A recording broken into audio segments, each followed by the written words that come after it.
Amém, aleluia. Amém. Pode sentar, queridos. Eu quero que você leia o título do boletim, por favor. Você pegou? Você pode ler comigo o título do boletim? Por favor, não ouvi. Não fazemos despedidas. Muito bem. Então hoje não é dia de despedida. Combinado isso? Todo mundo de acordo? Ok. Não fazemos despedidas, mas eu quero te convidar para uma despedida. Quinta-feira haverá uma despedida. Eu queria orar um minutinho mais por isto. Queria que você orasse essa semana por um moço chamado Luiz Henrique. Luiz Henrique perdeu a esposa sexta-feira e na quinta-feira será a despedida. E nós vamos abençoar a família e estar lá cultuando ao Senhor e falando do amor de Deus para eles, trazendo consolo para o coração dos amigos. Mas será uma despedida. Hoje não é despedida. Creia nisso. Vamos orar. Luiz Henrique. Feche seus olhos. Senhor, eu quero abençoar Luiz Henrique, que vai viver realmente uma despedida nessa semana. Vai concluir uma despedida que já está acontecendo, Senhor, e realmente faz todo sentido a dor, e lembrança, e arrependimento, e alegria, e tristeza, e saudade, e tantos sentimentos confusos que vêm nesse momento. Senhor, nós queremos orar por cura para cada pessoa que tem, nesses dias, os últimos anos, meses, experimentado, Senhor, algum contato com a morte especificamente. Abençoamos, consolamos, passamos por fé o sangue do Senhor Jesus no coração de cada pessoa. Especificamente hoje, Luiz Henrique, Senhor, o abençoamos. Em nome de Jesus. Amém. Passei a tarde hoje, não me lembro da última vez que eu fiz isso, de passar a tarde de domingo numa funerária, entre detalhes da homenagem, a urna que vai ser usada. Isso é despedida. Hoje não tem despedida. Eu não tenho o hábito de despedir Rodrigos da minha vida. Mas não tem despedida, mas eu gostaria que Rodrigo e Adriana e a Beli sentassem aqui perto de mim, por favor. Não é despedida, mas eu vou ler para eles o texto sagrado de Atos, capítulo 13.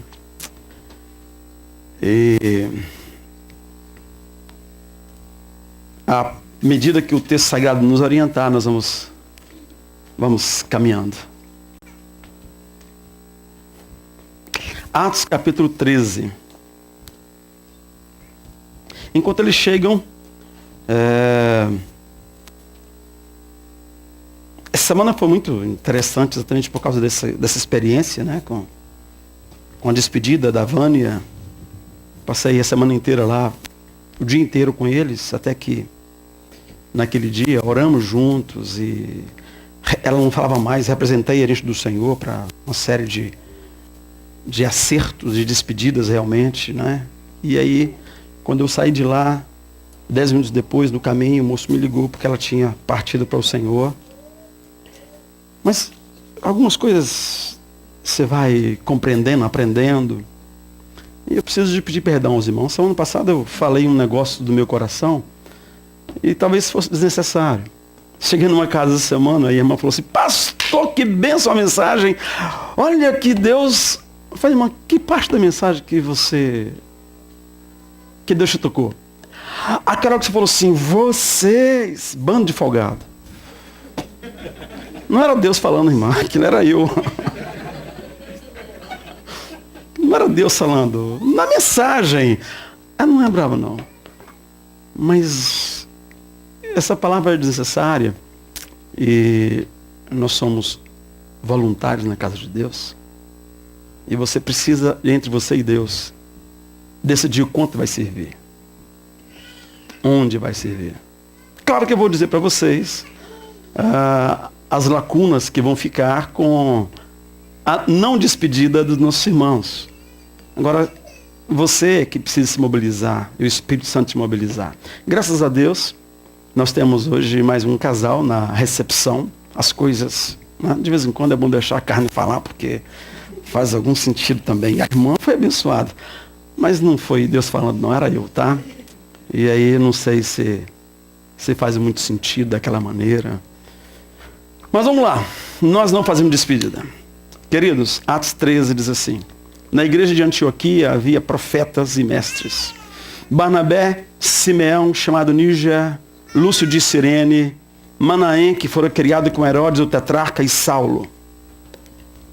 Enquanto adoravam o Senhor e jejuavam, disse o Espírito Santo: separem-me Barnabé e Saulo, para a obra que eu os tenho chamado.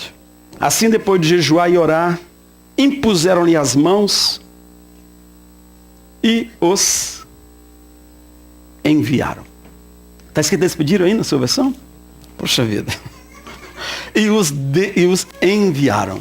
Que bom, a minha versão não fala de despedida, fala de envio. Queridos, há pouco, em média de 2 meses, ou pouco mais de 2 meses, um moço chegou para mim e disse: pastor, estou participando do processo de seleção numa empresa no Brasil. Mas não se preocupa não, vou te deixar a par de tudo. Glória a Deus, meu irmão. Eu respondi: estamos orando pelo Brasil, e Deus vai abençoar o Brasil, e vai, uma forma de abençoar o Brasil é dando bons empregos para gente boa, que tem compromisso com a obra de Deus e que vai abençoar o Brasil. Eu pensei assim, daqui a 2, 3 anos a gente volta com essa conversa. Eles esqueceram, desistiram. A Bela já está falando francês, não sabe falar português, e a vida vai seguir. Vamos orar. Queridos, 2, 3 dias depois, o sujeito volta para mim dizer que a entrevista final estava marcada. Aí vem o susto, né? Eu vi que aquela conversa não tinha muita volta, e aí vamos marcar uma data para tal despedida. O que é despedida? O dicionário, que não gosta dessa palavra, porque fala muito sucintamente, pelo menos o dicionário que eu olhei, né, em inglês, fala que despedida é a part given for someone who is going... Cadê meu texto? Está aqui meu texto? Eu esqueci de mostrar a vocês. Não faziam despedidas. Muito bem. Então é a part given for someone who is going away. Agora eu acho que esse negócio é meio sem sentido. O cara está te abandonando, está indo embora, e vai dar uma festa para ele. Geraldo, você que aí de cima, você acha que faz sentido chamar isso de festa? Bom, eu escrevi um texto nessa semana que o Bacana veio me falar que a última entrevista já terminou, pastor. Nós estamos assim, meio que vendendo os móveis e arranjando a data para a gente viajar. Na Páscoa, era um pouco antes da Páscoa, e eu fiquei pensando na despedida que o Senhor Jesus precisava de fazer dos seus discípulos. E ele começa a tentar marcar aquela festa de despedida. E os caras não estavam gostando. Como assim? Você quer que a gente faça festa? Você quer dizer que tudo que nós planejamos juntos, agora você vai embora e a gente vai se alegrar? Você quer que a gente faça festa disso? E os discípulos tiveram muita dificuldade para entender isso. Para convidar os discípulos, ele recebeu o mau humor de uns, o constrangimento de outros. Tentaram dissuadi-lo. Pedro foi o tal que deu piti de verdade. Você não vai morrer. Você não vai partir. Tentaram convencer Jesus que o céu não era melhor do que continuar ali com eles. Estar com o Pai não é tão bom assim, Jesus. Deixa isso para outro dia. Foi o piti de Pedro. Judas decidiu tirar proveito daquilo. Peraí, nós caminhamos juntos até aqui. Eu investi 3 anos e meio da minha vida em você. Agora você vai embora? Eu te vendo antes. 30 moedas de prata. Quem dá mais? Bom, não tem leilão aqui hoje não. Mas Judas decidiu que iria tirar algum proveito daquele investimento. E ele vendeu Jesus por 30 moedas de prata por causa da tal despedida que ele planejou. Mas, queridos, quando eu olho para Jesus, eu vejo que a festa faz todo sentido. Por quê? Porque Jesus cumpriu o propósito dele. Ali é a festa. Uma festa íntima, não tinha muita gente, alguns não quiseram vir. Alguns tinham muita dificuldade daquele último abraço assim, sabe? E, não vou lá não, não vou lá não. Mas Jesus cumpriu o propósito que Deus lhe deu. Aquele dia, aquela quinta-feira da ceia, aquela sexta-feira da grande despedida, que muitos não foram lá ver, muitos tiveram muita dificuldade de ir lá ver. Ele disse para os discípulos um pouco antes: por isso o Pai me ama, porque eu dou a minha vida para tornar a tomá-la. Ninguém atira de mim, eu dou porque eu quero dar. Tem poder para dar e o poder para tornar a tomá-la. Esse mandamento eu recebi de meu Pai. Com a vida completamente debaixo da vontade de Deus, com os projetos de Deus completamente cumpridos, a festa faz sentido. A despedida faz sentido. E nós estamos aprendendo, né, que aquela festa estava sendo ensaiada há muitos anos. Toda festa, toda Páscoa era um ensaio da crucificação de Jesus. Todo cordeiro imolado no passado era exatamente como todo sangue derramado, sombra da cruz, ensaio daquela despedida que se consumaria em alto estilo naquele dia da crucificação. O véu do templo se rasgaria de alto a baixo, os túmulos se abririam, os céus chorariam, e já não era mais ensaio, era festa. Bom, então na quinta-feira, em volta da mesa, último ensaio, comer o cordeiro, comer o pão sem fermento, e tomar as ervas amargas. Os discípulos perceberam que aquele dia era diferente. Ele vai além, parte o pão, bebe o vinho. Esse é meu corpo, esse é meu sangue, fazei-o em memória de mim. E quando ele falou assim, os amigos perceberam: ai, não tem mais jeito. Ele vai mesmo.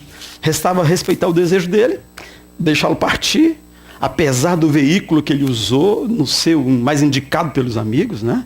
Ele não ia ver a arca nadar, ele ia ver a cruz. Mas porque eles se submeteram, tiveram o prazer de tê-lo de volta 3 dias depois, experimentaram a presença dele para sempre com a chegada do Espírito Santo. E aconteceu tanta coisa entre aquela despedida e a despedida que nós vemos aqui no capítulo 13 de Atos dos Apóstolos. É chegado outra despedida. Paulo e Barnabé decidem ir embora da igreja que estavam trabalhando, tendo comunhão há aproximadamente 2 anos. De repente, decidiram partir. Foi mais ou menos assim. Ah, pastor, estou orando. Ok, vamos orar. Já estou indo. Foi um negócio que a igreja ficou perguntando assim, mas como assim então de repente? Quem era aquela igreja da qual eles iriam partir? Quem eram aqueles irmãos que estariam partindo? Eu quero pensar então sobre os crentes em Antioquia. Antioquia era uma igreja muito parecida com a ILPN. Por quê? Era uma igreja de imigrante. Era uma igreja que tinha gente de tudo que é lado.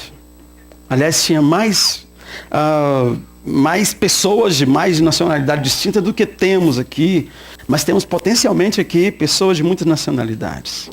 Agora, o de repente na vida dos nossos irmãos, da família Marques, não foi de repente, como não foi de repente na vida de Paulo e Barnabé, porque não acontece de repente na vida do cristão, irmãos. Acontece em oração, em busca de direção de Deus, e assim foi. Os gigantes, Paulo e Barnabé, aliás, eu acredito que eles não eram tão altos como vocês, mas eram gigantes na fé, estavam integrados numa comunidade que buscava Deus. E quem eram eles? O texto sagrado fala que na igreja de Antioquia havia profetas e mestres. Barnabé, Simeão, chamado Níger, Lúcio de Cirene, Manaém, que fora criado com Herodes, o tetrarca, e Saulo. Essa típica igreja de imigrante, onde judeus e gentios celebravam a graça de Deus, politizados, gente da mais alta patente política, e apolíticos que não sabia a diferença entre Lula e qualquer outro político, né? Gente nobre, gente de linhagem real, gente que não conheceu o pai e mãe, todos sabiam que eram pecadores, salvos agora pela graça, portadores de uma mensagem para o mundo. Eles eram luz para as nações e levavam isso a sério. Aquela igreja levava isso a sério. Cada um tinha uma história, mas esses dois se destacavam. É esses que queremos destacar. Um deles era Barnabé, filho da consolação. E nós vamos hoje enviando.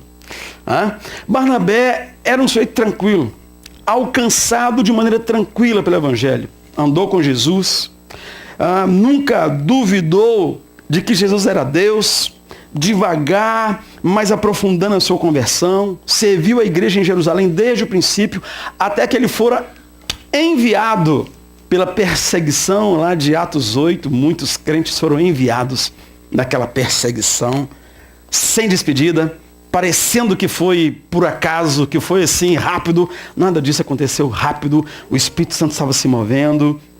E aí, queridos, Barnabé fora escolhido para cuidar da necessidade dos irmãos, ou dos irmãos necessitados, das viúvas em Jerusalém. Era um diácono, e ele teve a vida transformada de tal maneira que recebeu esse título, Filho da Consolação. Era um pacificador, pastor de almas, pastor de homens, como canta lá João Alexandre e a turma. Paulo, quem era Paulo? Possivelmente um sujeito que sabia de Jesus, mas não conheceu Jesus como vocês conhecem a Adriana e o Rodrigo. Acompanhou a história de longe, até a crucificação. Ele acreditava que a morte de Jesus ia encerrar a etapa daquele movimento, daquele nazareno, daquele moço maluco que estava denegrindo a imagem da religião judaica, dizendo-se filho de Deus. A morte terminaria com tudo para ele. Ele ouviu falar dos sinais que Jesus realizava. Ele sabia que aqueles sinais eram os sinais que apontaria para o Messias, mas ele achava que aquele sujeito não tinha perfil de Messias. Não tinha envolvimento político bastante.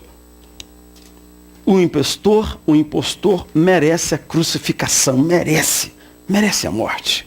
E aí, queridos, nós vamos ver que depois da morte de Jesus, Saulo, continua ouvindo falar do que esse Jesus continuava realizando.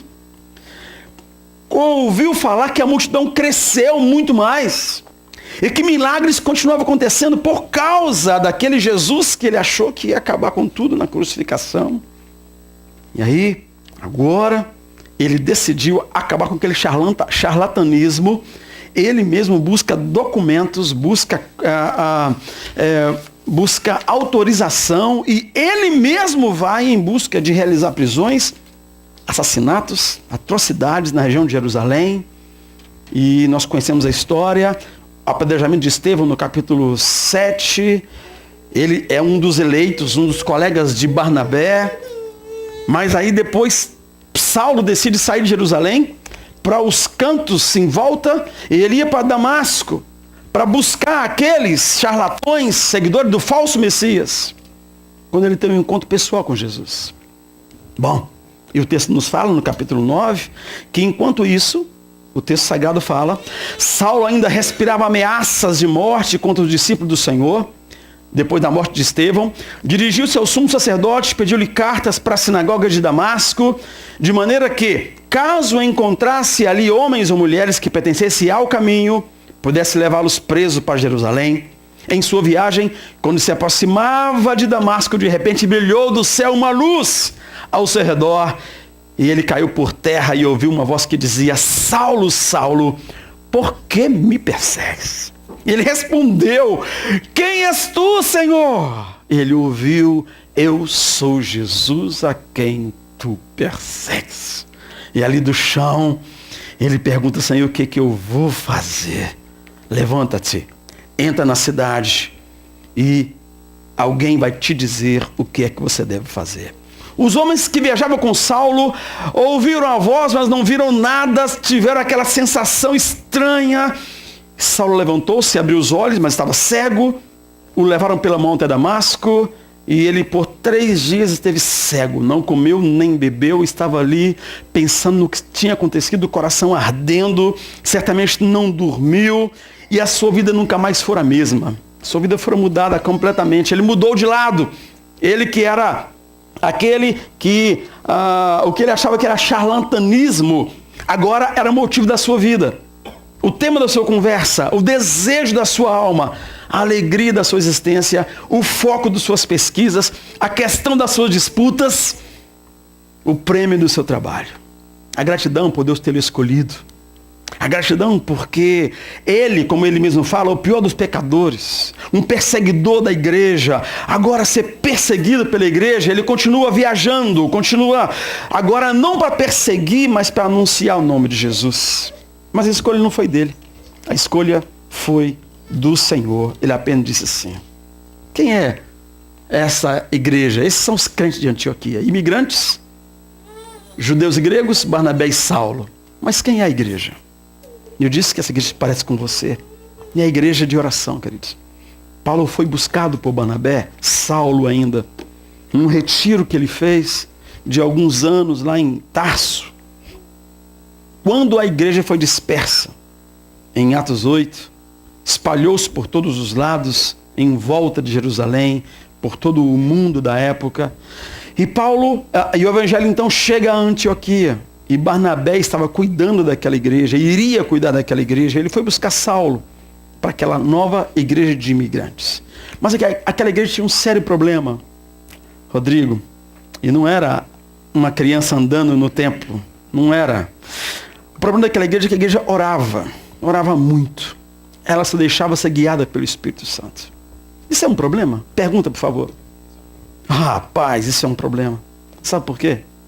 Porque Deus tem a mania de não nos deixar acomodados quando estamos nesse lugar de oração.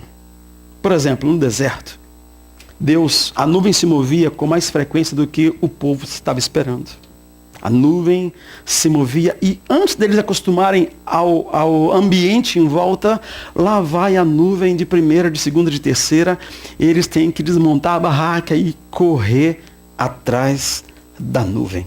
O vento sopra onde quer, disse o Senhor Jesus a Nicodemos. Você não sabe onde vem, nem para onde vai. Assim são aqueles que são nascidos do Espírito. Às vezes está no Brasil, às vezes vem para o Canadá, às vezes volta para o Brasil, mas às vezes Deus manda para outro lugar. Não é a grande questão, né? Se você não quer mudança na sua vida, pare de orar. Está aí a questão. Não quer mudança na sua vida? Para de orar, porque se você não quer se disponibilizar como ser luz para as nações, sai desse negócio de orar. Sabe por quê, querido? Porque Deus responde. Deus responde oração. E aí quando você está nessa situação, você vai descobrir que a maneira como Deus se move é diferente da maneira como você esperava. As cartas do Apocalipse tem a igreja de Éfeso, de Esmirna, de Laodiceia, mas não tem uma carta endereçada à igreja de Antioquia. Por que? Você pode perguntar. É porque a igreja de Éfeso estava lá em Éfeso. A igreja de Esmirna estava lá em Esmirna. Mas escuta um detalhe. Olhando do céu, Deus não via a igreja de Antioquia. Presta atenção nisso. Via a igreja de Éfeso, de Esmirna, mas não de Antioquia.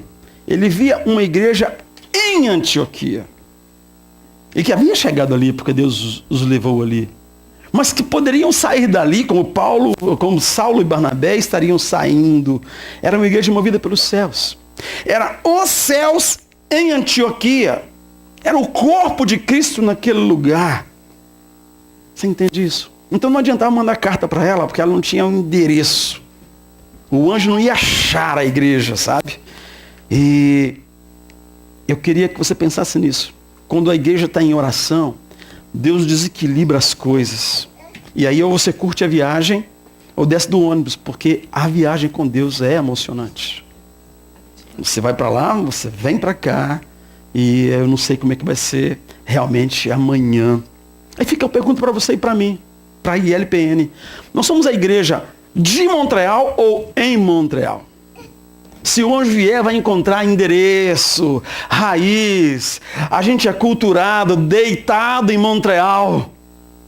Ou vai encontrar a igreja do Senhor em Montreal. Ou melhor, não vai encontrar, porque ela é com o vento que se move.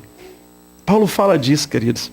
Lá em 2 Coríntios 5:20, dizendo: portanto, somos embaixadores de Cristo, como se Deus vos encorajasse por nosso intermédio. Assim vos suplicamos em nome de Cristo que vos reconcilieis com Deus. Deus fez daquele que não tinha pecado algum, a oferta por todos os nossos pecados, a fim de que nele nos tornássemos justiça de Deus. Pensa na embaixada. O que é a embaixada? O espaço da embaixada, apesar de estar dentro de uma outra nação, não pertence a ela. Imagina que a embaixada do Brasil no Canadá, mesmo que seja num prédio, aquele lugar ali é o Brasil. Lugar de refúgio para o brasileiro, lugar de contato direto com o nosso povo. Ali você pode renovar o seu passaporte, você pode votar, você pode fazer um tanto de coisa, inclusive ser preso. Se você tiver problemas no Brasil e entrar na embaixada, você pode ser preso como se estivesse nas ruas de Belo Horizonte, de São Paulo, etc. Bom, pelo menos deveria ser assim. Mas é um lugar que você pode falar a sua língua. Na embaixada você fala a sua língua. A igreja em Antioquia era uma igreja de oração. A igreja que enviava Saulo e Barnabé era uma igreja que orava. Mas também era uma igreja envolvida na oração, na adoração e no jejum.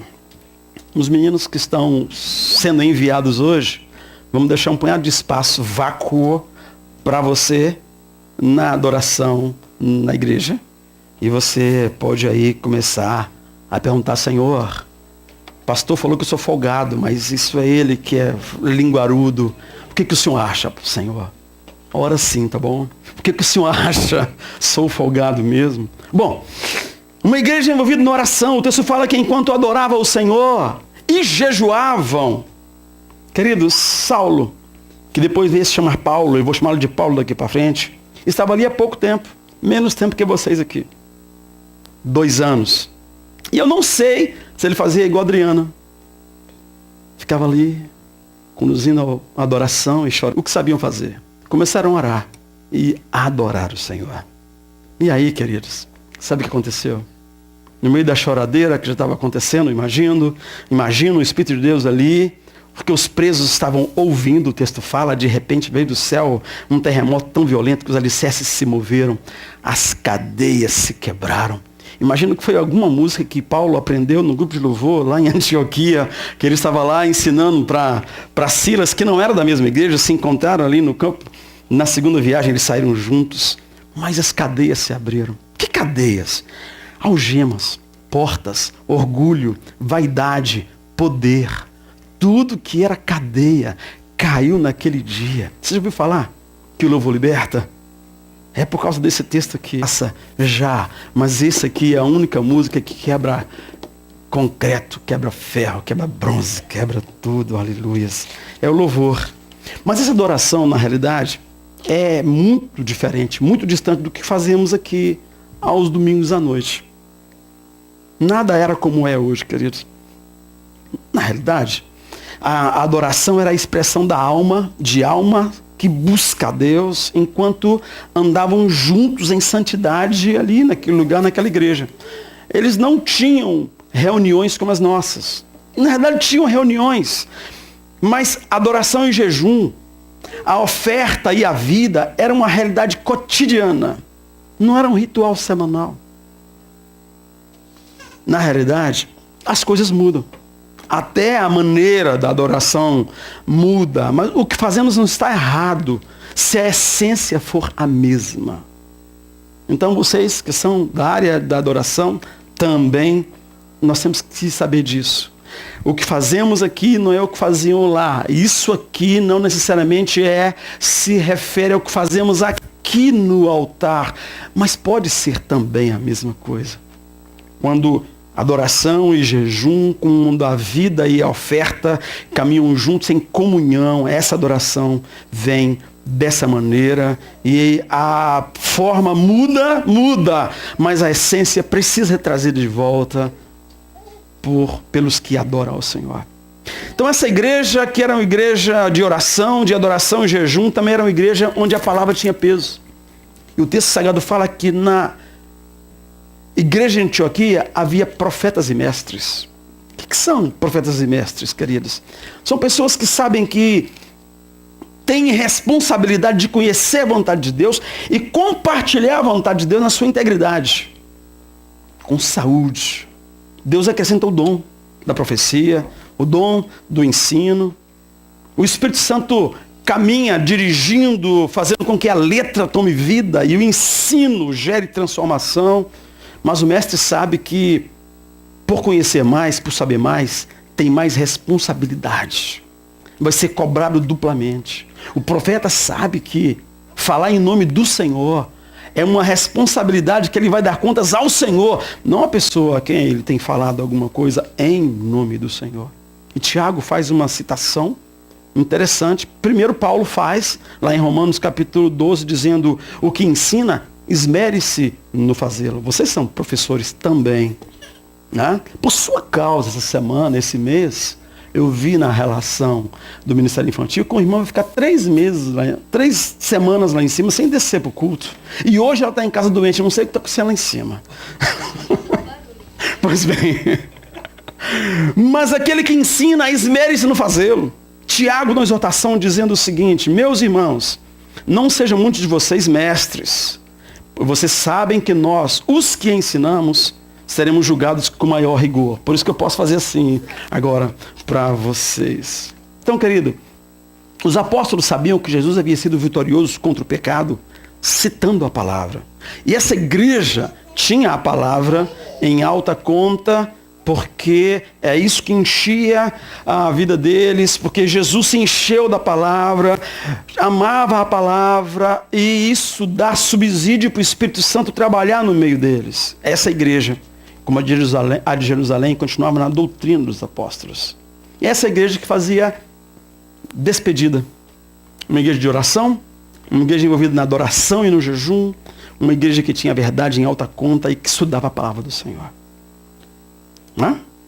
Paulo Barnabé, a igreja de Antioquia, e agora nós temos a despedida. Como é que é esse negócio? E aí a próxima lâmina, a despedida está com 1000 interrogaçõezinhas, porque o texto não fala de despedida, sua Bíblia está errada. O texto fala de envio. Despedida é quinta-feira, vai ser despedida. O texto fala assim: assim, depois de jejuar e orar, impuseram-lhes as mãos e os enviaram. Versículo 3. Por que eles os enviaram, queridos? Por que nós vamos enviar esses meninos hoje? O texto sagrado fala que o Espírito Santo deu pitaca na igreja. Por quê? Porque eles oravam, adoravam, amavam a palavra, viviam em comunhão. Ora, o Espírito Santo se dá o direito, a nuvem se dá o direito de mover-se nesse ambiente. E o Espírito Santo então disse: separa-me Barnabé e Saulo para a obra que os tenho chamado.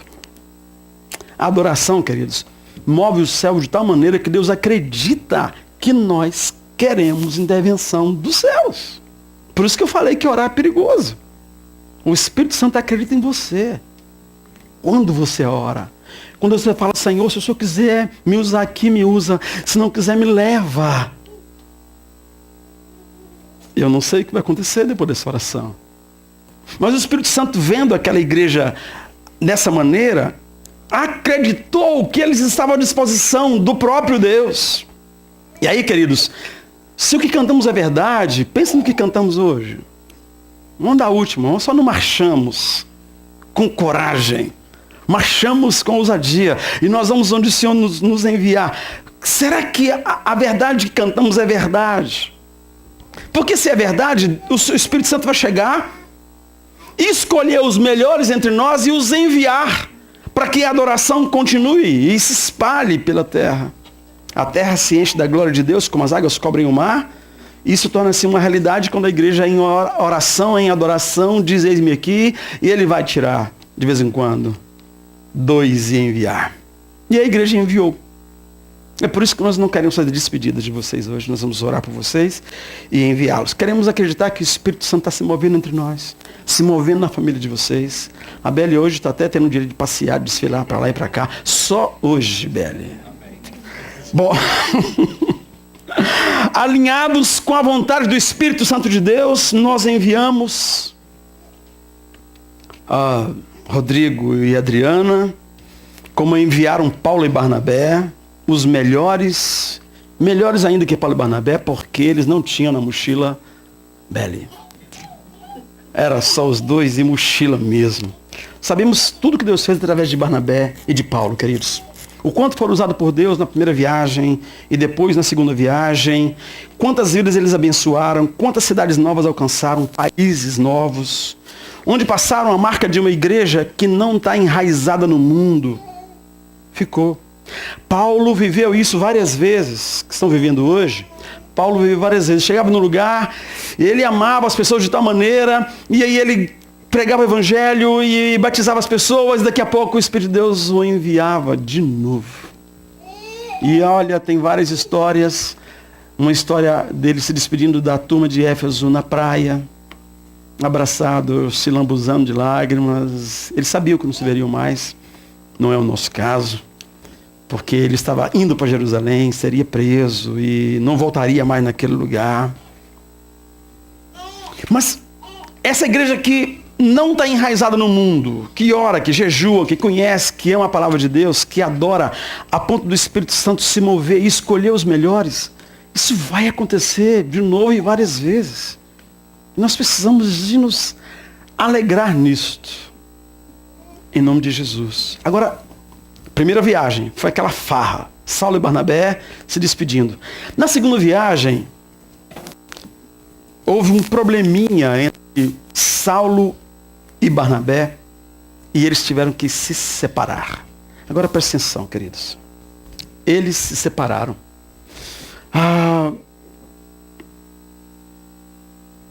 Eles são melhores porque tem Belle. Mas eles são melhores porque são um casal. Paulo e Barnabé não eram um casal. E um casal é melhor do que dois amigos. Creia nisso. Creia nisso. Houve uma questão tão séria entre Barnabé e Paulo, alguns anos depois, que eles se separaram. Mas qual o problema de dois amigos se separarem, irmãos? Qual o problema? Fala para mim. Nenhum problema. Deus usa a meninice deles, a imaturidade deles e transforma em duas grandes equipes de missionários. Né? Deus é assim. Mas, queridos, vocês são um casal. Paulo e Barnabé não eram um casal. A separação deles trouxe dor e sequela.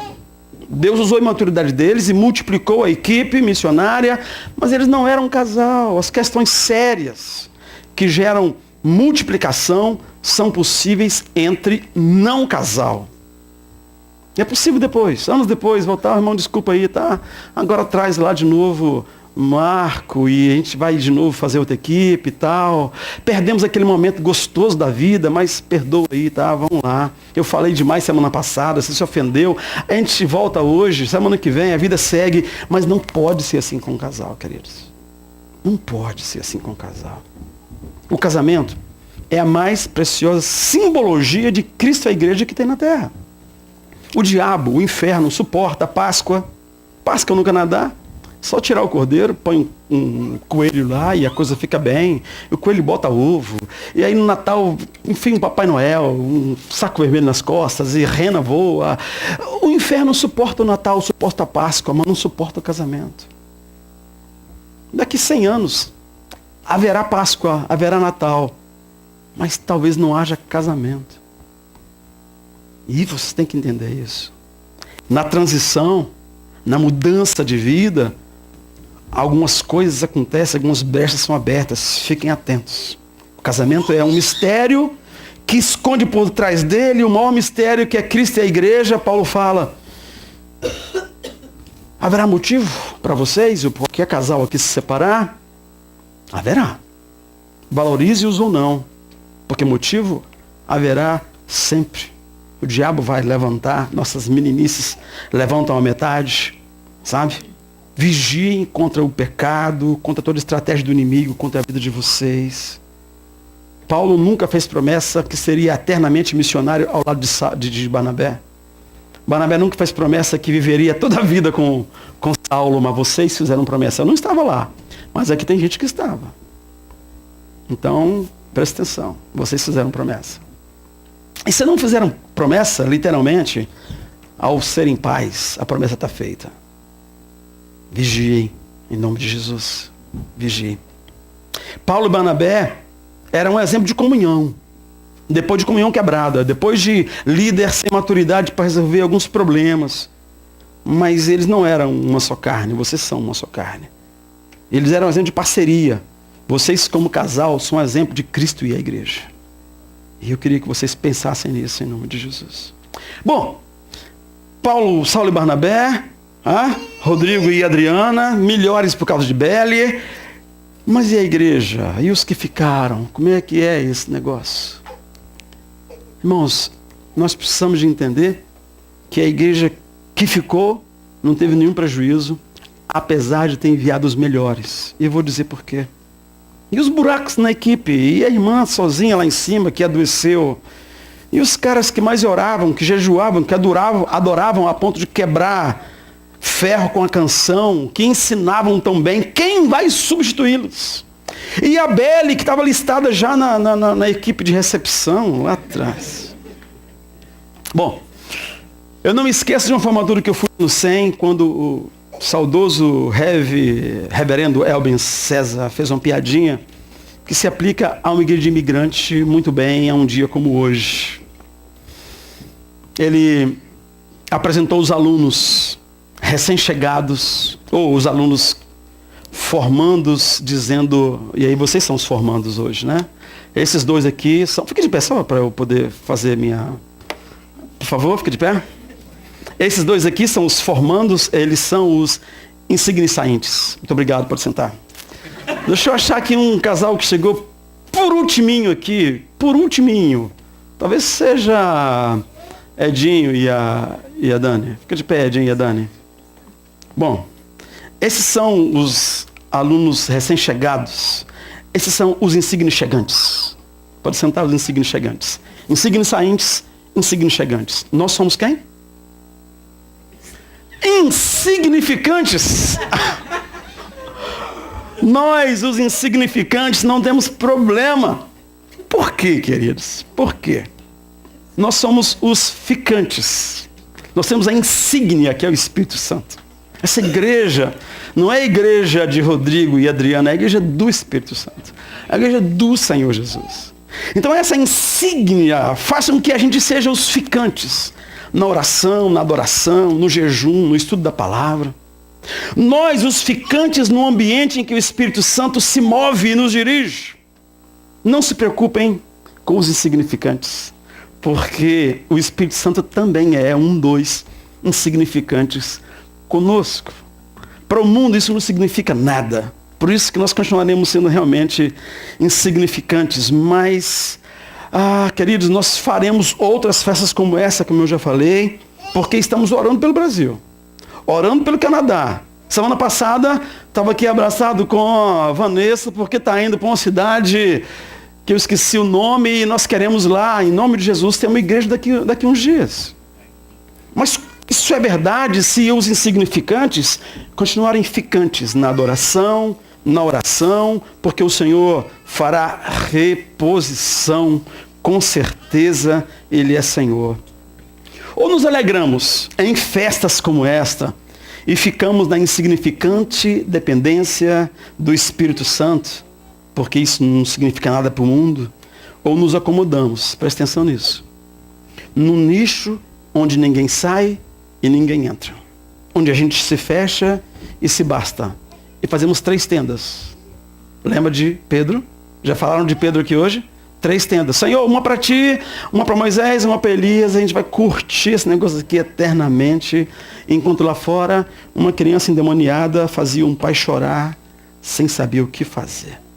Então, essa igreja insignificante, porque vocês são insignificantes, eles são insignificantes, não é? Ficará bem, em nome de Jesus. A igreja do Senhor Jesus em Montreal continuará buscando o Senhor, conhecendo o Senhor, aprendendo a viver em oração e jejum, buscando um ambiente de adoração em que o Espírito Santo se mova com liberdade. Nosso desejo é que vocês sejam bênção por onde passarem.